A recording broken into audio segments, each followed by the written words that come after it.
Hoje eu vou contar algumas histórias assustadoras que os nossos inscritos mandaram pra gente. Oi, eu sou a Cibele e sejam bem-vindos à Terra do Medo. Fala oi, Vitor. Oi, gente. Estou aqui. Vamos ouvir então essas histórias aí. Vamos ouvir as histórias, gente. Vocês estavam querendo muito a volta desse quadro. Vamos lá pra primeira história. A primeira história é da Livana. Ela deixou um recadinho pra gente. Oi, Cibele, tudo bom? Então, eu conheci o seu canal pelo Dragbox e estou maratonando tudo. Amei a forma como você conta os relatos, então eu resolvi contar os meus pra você. Acredito que você e o Vitor vão amar. Viu, Vitor? Ela acha que você vai amar? Então vamos ver, tô animado, vamos ver. Tô animado não, porque vai ser história de terror, História né? de terror. Já me desanima, mas vamos lá. Desde já, desculpe qualquer erro. Eu não aguento isso que vocês pedem desculpa por erro, gente. Não tem erro, tá tudo certo. E meu nome é Livana. O nome, a escrita, ela falou que é estranha, mas a pronúncia é simples, que é Livana, e ela tem 23 anos. E ela disse que é sensível a presenças desde muito cedo. Então, já sabemos que o quê? Provavelmente é uma história sobrenatural que vamos ouvir agora. A primeira vez que eu tive um contato direto com o sobrenatural, eu tinha meus 4 aninhos de idade. Naquela época, minha rotina era completamente estabelecida e decidida pelos meus pais. Então, durante a tarde, eu tirava aquela maravilhosa soneca, que eu amava. Essa hora da soneca acontecia na sala, porque era o lugar mais fresco ali da nossa casa. E aí, a minha mãe colocava uma rede ali na sala pra eu dar uma dormidinha mais ou menos de 2 horas até as 4. Em uma dessas sonecas rotineiras, eu acabei acordando um pouco mais tarde do que eu costumava acordar, porque geralmente quando eu acordava, o sol ainda tava torando, sabe? Ainda tinha sol, mesmo que fosse fraco, né? Aquele sol de final da tarde. Mas nesse dia, quando eu acordei, a lua já tava completamente aparente no céu. Eu lembro que a sala tava escura, né? Porque a luz tava apagada, mas não tava aquele completo breu, sabe? Tinha uma luz no corredor que tava acesa. Então, acabava que eu conseguia ver o ambiente, mais ou menos assim. Enquanto eu tava despertando ainda aos poucos, eu tava conseguindo identificar o que tava acontecendo à minha volta. Eu podia ouvir a voz dos meus pais vindo da cozinha. Eu ouvi umas risadas que provavelmente estavam vindo da rua. Eu ouvi uma música baixa que eu acho que tava vindo da casa do vizinho. Quando eu tava completamente acordada, eu decidi que era hora de eu correr pra minha mãe e pedir colinho, porque toda vez que eu dormia tarde, eu acordava meio manhosa e meio carente, aí eu queria ali um carinhozinho da minha mãe. Mas antes de eu tomar a atitude de levantar, eu senti uma mão acariciando as minhas costas por baixo, assim, da rede. Era uma carícia leve, como se a pessoa estivesse tentando me ninar de novo. Foi então que depois de um tempo, a rede começou a balançar. Obviamente, eu me assustei muito, porque eu conseguia sentir nitidamente a mão, assim, nas minhas costas, e eu conseguia sentir a pressão que essa mão tava fazendo pra balançar a rede. Eu então me levantei pra sentar, assim, de perninha cruzada, em cima da rede, e eu levantei a lateral, assim, pra eu conseguir ver embaixo da rede. Quando eu olhei, não tinha absolutamente nada lá. Obviamente não tinha nada embaixo da rede, mas eu ainda podia sentir a mão e a pressão que ela fazia pra rede balançar. Eu levantei bruscamente e corri pros braços da única pessoa que me acolhe nesses momentos. E aí a minha mãe me segurou ali no braço dela, enquanto eu chorava, desesperada, gritando que tinha alguém embaixo da minha rede. E eu ficava repetindo isso descontroladamente. Nessa época, como eu falei com vocês, eu tinha 4 anos de idade e eu nunca tinha visto um filme de terror. Eu nunca tinha ouvido histórias assustadoras. Eu realmente não tinha contato com esse mundo sobrenatural. Então, o que tinha acontecido ali comigo era uma coisa completamente inexplicável. Uma coisa de outro mundo. Alguns anos depois, poucos anos depois, quando eu tava com meus 6 anos de idade, mais ou menos, eu comecei a ver uma menina zanzando ali pela casa. Ela entrava nos quartos, andava pelo corredor. Ela era baixa, tinha o cabelo castanho e ela usava Maria Chiquinhas, assim. Ela tinha um vestido floral, bem cheio, assim. E mesmo com a minha pouca idade, eu sabia que aquela menina não era pra estar ali. E eu acho que o que denunciava ela pra mim era aquele rosto que parecia uma tela de pintura manchada. Por isso eu odiava toda vez que ela ficava me espreitando pela porta, porque eu tinha que encarar aquele rosto todo manchado e sem expressão. O tempo passou e essa menininha sumiu. Então eu comecei a achar que era coisa da minha cabeça, sabe essas coisas de infância? Amiga imaginária, imaginário, qualquer coisa do tipo. Então eu resolvi contar pra minha mãe, assim como quem não quer nada, sobre a minha amiga imaginária de infância. E ao invés dela falar assim, ai, que bobagem, menina, e dar uma risadinha, ela me confidenciou que ela também via essa menina. E essa menina costumava encarar a minha mãe enquanto ela tava ali lavando a louça. Hoje eu realmente acredito que quem balançou a rede naquela vez foi essa menininha. Talvez, sei lá, por querer chamar atenção ou porque ela queria uma amiguinha que beirasse ali a idade dela. Eu lembro que ela sempre ficava em algum canto assim da casa, ou então espreitando. Não sei, parecia que ela tava sempre esperando um convite pra entrar na brincadeira. Mas é claro que eu nunca fiz esse convite. Eu morria de medo daquele borrão de tinta. E mesmo ela não tendo olhos, eu sempre senti o olhar dela penetrante, direcionado a mim. Fim da primeira história. E, gente, tem título essa história, mas eu não falei. Deixa eu ver o título aqui, que eu esqueci. A menina que me perturbou na infância. Eu adoro quando tem título e eu esqueci de falar que tem título. Puxa vida, hein? E aí, Vitor, ela tava certa? Você gostou da história? Ah, achei horrível. Horrível, péssima, né? Gente, já tava ruim, depois piorou. Já tava ruim quando ela sentiu balançar, Na rede. né? Na rede. Aí depois ficou pior ainda quando ela falou que via a menina. E piorou quando a mãe falou que também via. É, não era Pronto. coisa da cabeça dela. É. Inclusive, gente, esse negócio de espreitar, a gente grava no nosso quarto. Quarto que a gente dorme, né?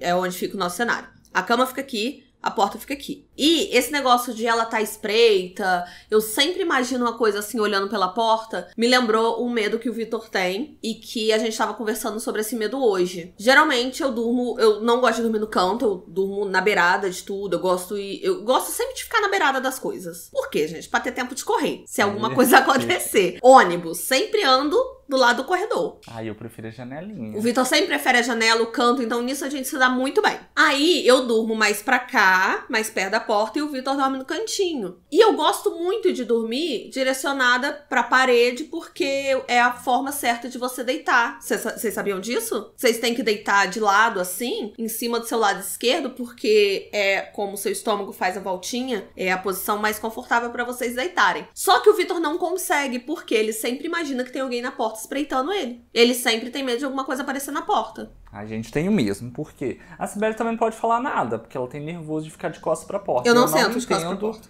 Então, ela não senta de costas pra porta em nenhum lugar. E dormir, ela gosta de dormir virada de costas pra porta. Isso eu não consigo entender. Mas se for pra trabalhar, sentar, eu não sento de costas pra porta. Já eu não gosto de dormir virado de costas pra porta, que eu imagino sempre o Ghostface entrando ali com a faquinha e vindo me matar. Não dá. Porque se você estiver de frente, ele não vai entrar, não? Aí eu vou ver, eu posso me defender, entendeu? Eu posso me proteger. Falem se faz sentido pra vocês, gente. Porque pra mim, não vai dar tempo de correr, mesmo se eu ver. Ah, vai dar tempo de eu gritar. Não, com Ghostface a gente consegue fugir. Tá com o negócio na cabeça dele, né? É só pegar uma frigideira, tampar nele.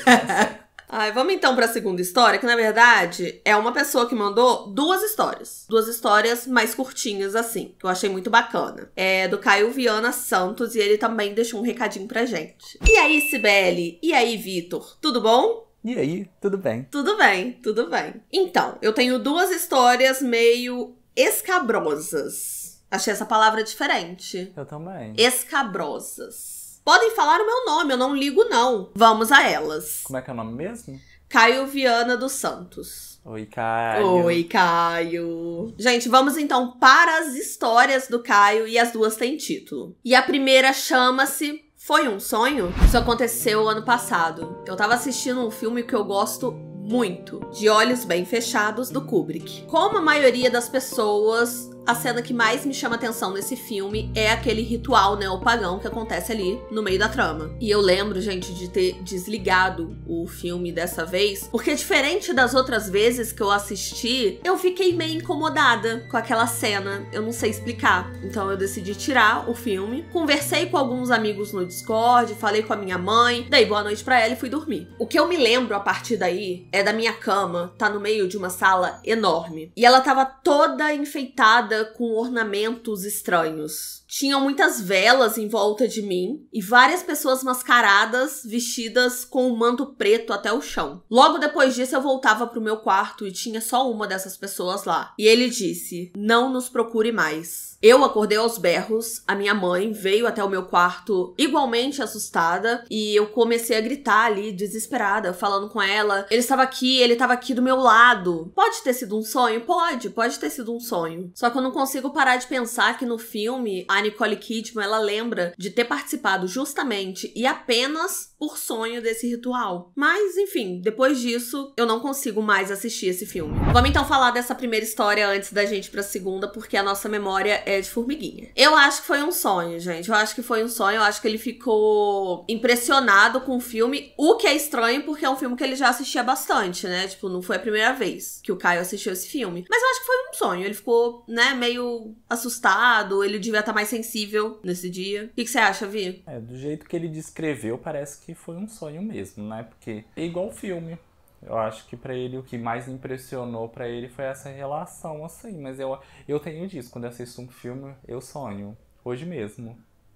A gente assistiu Pânico ontem. E eu já sonhei com perseguição. Então, assim, eu acho que vai também da sensibilidade que a gente tá no momento, sabe? Mas eu acho que foi um sonho. Pode não ser, mas eu acho que foi. Vamos pra segunda história, que chama-se Uma Visão do Submundo. Isso foi no começo da pandemia, lá pra começo de 2020. A minha família sempre foi uma mistureba de religiões, assim. Eu fui apresentada, quando criança, a 3. Espiritismo, catolicismo e candomblé. Mas eu sempre fui mais pro lado do espiritismo, porque, minha mãe era dessa religião, a minha avó também. Tá, mas por que eu tô aqui contando tudo isso pra vocês? Bem, em 2020, eu deixei de ser espírita e me converti pro catolicismo. Eu ainda tinha algumas dúvidas em relação à fé, então eu sempre pedi muito a Deus pra me iluminar e me mostrar o caminho certo pra mim, sabe? A melhor coisa pra mim, de uma forma mais clara, sabe? Aí um dia, por volta ali de 6 horas da noite, eu tava rezando, tava me comunicando com Deus, até que me veio uma dúvida, sabe? Sabe quando vem umas dúvidas assim, aleatórias na cabeça? Me veio uma dúvida. Será que demônios são reais? Será que eles realmente influenciam a gente espiritualmente? Então eu rezei e pedi pra Deus me mostrar a verdade.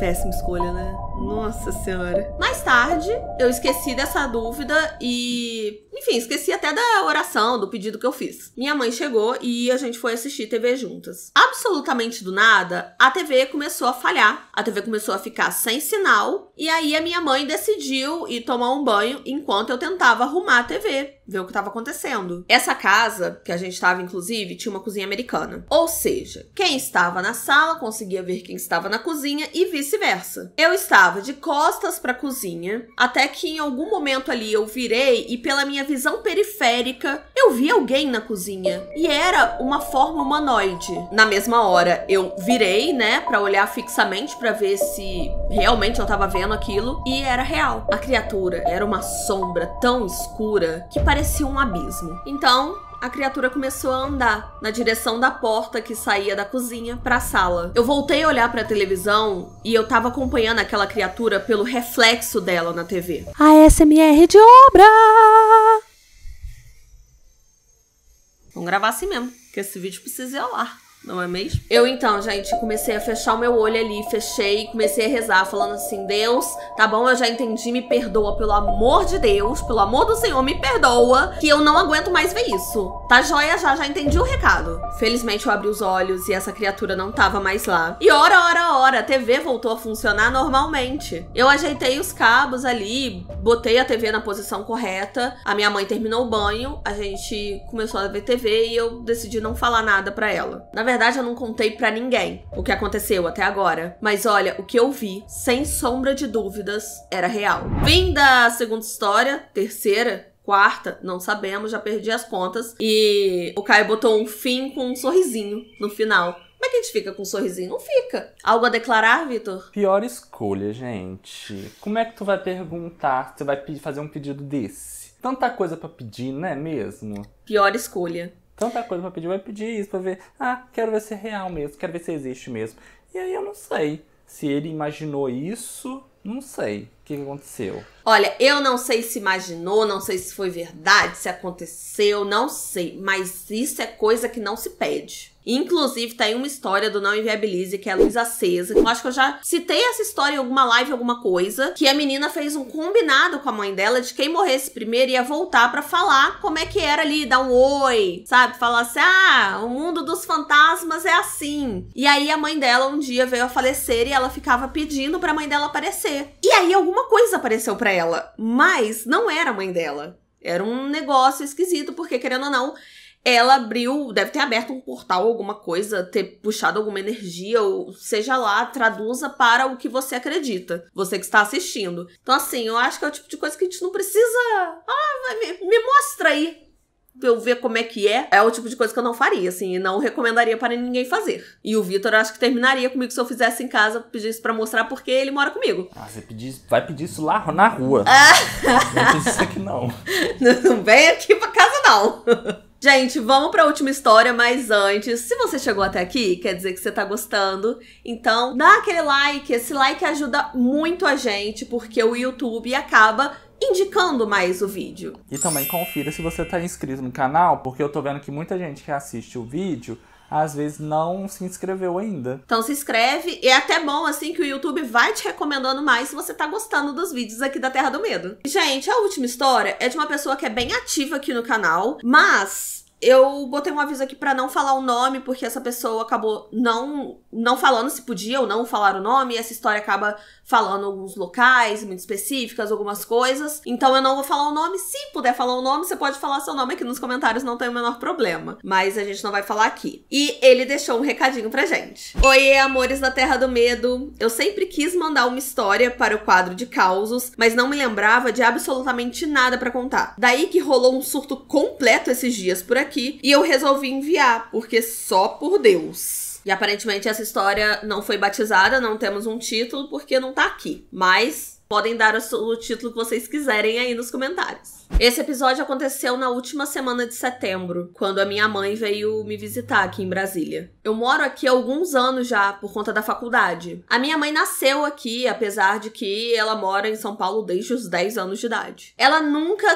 quis me visitar aqui, porque ela não tem boas memórias desse lugar. E olha, não é à toa. Antes de se mudar com a minha avó, elas duas moravam num lugar do Distrito Federal que chama-se Templo Mãe. Esse templo é de uma religião muito específica, assim, que acaba misturando algumas religiões, como o espiritismo, o catolicismo, algumas outras religiões de matrizes africanas e, gente, pasmem, OVNIs. Eles acreditam que são alienígenas encarnados em corpos humanos. A minha mãe nasceu lá porque o meu avô era como um filho pra moça que criou essa religião, e ele já vivia lá com a minha avó. A minha mãe nunca tinha me contado porque ela tinha tanto receio de voltar aqui, e porque ela tinha todo esse medo, ela tinha todo esse receio. Mas a queridona decidiu enfrentar os medos dela no primeiro dia que ela veio me visitar. Então, nós fomos juntas ao templo. Detalhe, a minha mãe é evangélica, mas ela não vai na igreja desde a adolescência, assim. E atualmente ela é curiosamente cética. Daí a gente tava na porta do lugar, o sol tava se pondo, as pessoas estavam indo e vindo, tudo normal. A gente começou a andar pelas ruas, pelas vielas, até que a gente encontrou o templo e a gente tava em frente a ele. E nisso já era de noite. Tinha gente vestida com os trajes da religião e essas pessoas estavam entrando e saindo do templo normalmente. E foi aí que a minha mãe começou a tremer. Mas ela tremia muito, como se ela estivesse morrendo de frio. Eu perguntei então se tava tudo bem, se ela tava bem. E, gente, nada dela me responder. Quando eu fui tocar no braço dela, foi do nada. Ela começou a se esgoelar de tanto gritar. E era um grito de completo desespero. E quando ela se virou, eu vi nos olhos dela um olhar de medo, de desespero que eu nunca tinha visto antes. Os fiéis ali do Vale do Amanhecer viram que a minha mãe tava desesperada e foram ali tentar ajudar ela de alguma forma, mas parece que isso piorou o estado dela. Ela continuava gritando de desespero e ela se jogou no chão de joelhos e gritava de terror, de sabe-se lá o que ela tava enxergando ali na frente dela. Eu fiquei até meio sem jeito, assim, com o pessoal, porque ela afastava as pessoas que estavam tentando ajudar e eles se afastavam mesmo e ela continuava gritando e agora ela tava com as mãos nos olhos. Eu demorei pra criar coragem pra tocar nela mais uma vez. Só que chegou um momento em que eu não tinha escolha. Eu me abaixei também, abracei ela e comecei a falar que tava tudo bem, que ia ficar tudo bem. E só aí ela foi se acalmando. E assim ficamos durante uns 20 minutos ali naquele lugar. Depois de um tempo, a minha mãe tava parada, né? Ela tinha parado de gritar, mas ela tava muito fraca. Ela tava tão fraca que eu tive que arrastar ela pro carro, assim, fazendo força mesmo. E eu não sou tão forte assim, mas eu tive que criar forças pra levar ela até o carro. A gente ficou em completo silêncio na volta. E, na verdade, eu fiquei até incomodada de perguntar pra ela o que tinha acontecido. A minha mãe disse que se arrependeu completamente de ter ido visitar aquele lugar tão cedo. Até porque ela não tinha ido lá nem pra visitar o meu avô antes dele falecer. Bem, eu não sei se ela viu alguma coisa ou se alguma coisa foi gatilho, assim, pra um evento traumático que ela já passou naquele lugar, mas eu resolvi não entrar muito no assunto pra que a gente pudesse aproveitar, né, o passeio dela até lá, pra gente ficar junto de boa. Fim da terceira história. E, gente, loucura, eu nunca tinha ouvido falar dessa religião de lá. Inclusive, me lembrou muito um vídeo que a gente já trouxe aqui no canal, que é sobre Heaven's Gate, que também era uma religião, foi criada por 2 pessoas e eles acreditavam que os alienígenas iam buscar eles a qualquer momento, assim. Mas o fim dessa religião, dessa seita, não foi muito bom.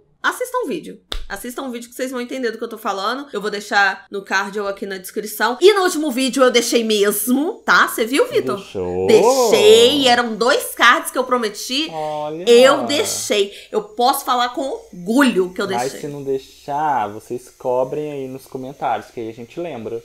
Cobrem. Mas é Heaven's Gate, o nome do caso que a gente já trouxe aqui no canal.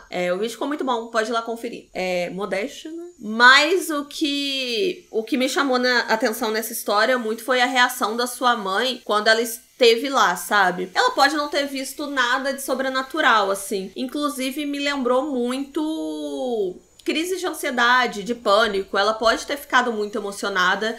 E isso acabou despertando alguma coisa nela. Você não pediu conselho, mas estou aqui também dando minha opinião. Você mandou a história, vou opinar. Talvez se sua mãe fizesse um acompanhamento psicológico, não sei se ela faz, mas seria bacana pra entender esse tipo de coisa e tal. Mesmo que você não esteja tão à vontade, assim, de conversar com ela sobre isso. Às vezes ela se sente à vontade pra conversar com um profissional e isso vai ajudar ela, sabe? Acredito que vá mais pro lado traumas e lembranças da infância do que pro lado sobrenatural essa história. Algo a dizer? Eu fiquei chocado, gente. Como assim? Acredito em ETs? Sim, me deu vontade, inclusive, de... Não acredito, eles são os próprios, né? Eles... Segundo o que a pessoa falou, eles estão ali vestidos com uma roupagem humana. Mas, na verdade, são alienígenas. Pra disfarçar. Então, são alienígenas no sigilo. Aqui. No sigilo. Entendi. E, ao mesmo tempo, mistura ali várias religiões. Sabe? Não é só a crença em alienígenas e que estamos aqui e qualquer momento seremos levados. Tem ali ainda uma mistura com outras religiões. Entendi. Isso me intrigou bastante. Eu vou pesquisar. Eu também vou pesquisar, gente. Inclusive, pessoa que mandou, se quiser mandar mais informações, eu fiquei curiosa, tá? A cargo de curiosidade mesmo, gente. Porque eu não vou fazer parte. Pois é, né? A pessoa entende que, talvez eu queira fazer. Não, é curiosidade. Se você tiver uma história sobrenatural ou não, né? A história basta dar medo pra estar aqui. Mande pro nosso e-mail, contatonaterradomedo@gmail.com. Aproveita que você tá aqui na Terra do Medo e continue na Terra do Medo. A gente vai deixar 2 vídeos aqui pra vocês continuarem maratonando este canal. Eu espero que vocês tenham gostado do vídeo. Um beijo e até a próxima. Tchau! Tchau!